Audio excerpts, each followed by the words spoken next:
Xullas okalar, alp olmuş yashagan uy topdik. Mana mana 5 barmog'i haqiqiy Nanaydagi eng katta filiali. Ha, Ko'rsani Gurguda shashlik markaziga bir kelmaganlar kesani bo'ladi. Nanaga chiqdingiz.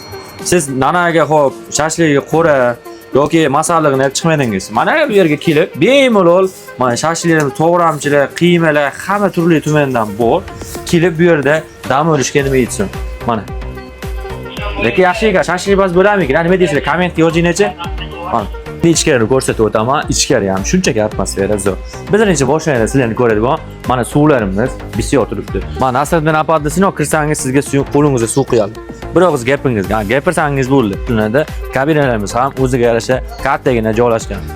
Bu yerda mana hop okalarimiz ham chiroyligina dam olishibdi. Ha,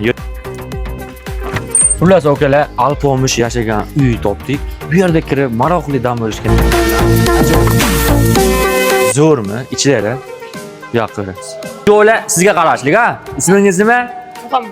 Eng qizig'i buni yangi xususiyati bor dedingiz ha. O'zbekistonda qilinmagan nimasi bor? Ichida konditsioner bor. Gap konditsioner qo'yilgan. Operator olib kelincha konditsionerlarni joylab qo'yilgan ekan. Realniymi ko'rmoqchimiz. Mana ichini ko'rsatingi, anqarangi, konditsionerlarni qo'yib olingan. Bu yerda joylarimiz juda ham zo'r.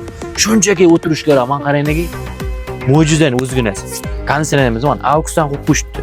29, 30, 31, 32, 33, 34, 35 trening tonida bemalol kelib dam olsangiz bo'ladi.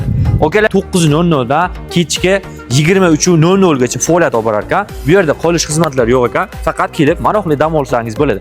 To'g'ri eshitdingiz. Aroqli emas, maroqli dam olsangiz bo'ladi, okalar. Bitta like bosib qo'yasiz, tanishlik tashlab qo'yamiz.